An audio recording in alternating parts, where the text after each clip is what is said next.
Entrepreneurs, do you have a few minutes to learn how you can truly earn an executive-level income with big-ticket sales in the digital license industry?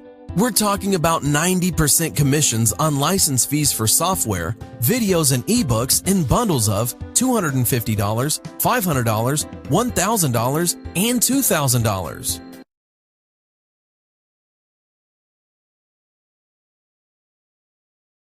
Cannabis is good investment, unless you guess the wrong company.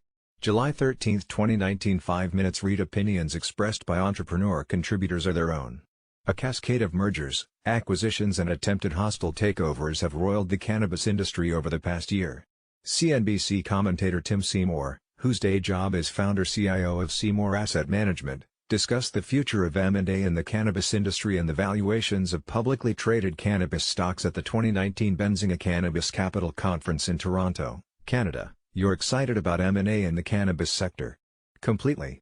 The public market and the private market function very differently. I bet half the people here are here for private companies. To them, the public companies exist as funding for the future acquisition of private companies. That's the sense I'm feeling.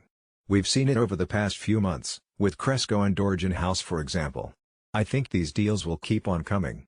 Once the Canadians can figure out how to execute a transaction in the US and buy assets without violating federal dynamics and therefore maintaining their listings in the US, I think that's when M&A will accelerate.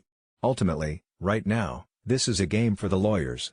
I believe there are going to be transactions coming up that are indicative of entering a new era where you're going to see a lot of the bigger boys trying to consolidate the sector. And I think that's exciting. For investors, there will be opportunities to see some proper differentiation rather than an entire asset class moving up or down.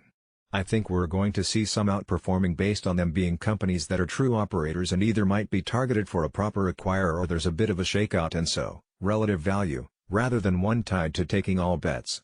Related, the cannabis M&A boom is looking like the dot-com boom. Here's how to avoid the bust. Could predict some big deals? Any specifics you might share?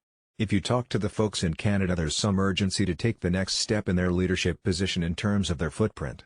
It's not surprising that a multi-billion-dollar company is in a better position to make those moves. You saw Aurora file a $750 million shelf reservation just a month ago, so I don't think it's too crystal ball to say the Canadian guys are coming for US strategic partners that make sense. Some of them might be the bigger guys, some of them might be smaller, like single-state operators or small MSOs.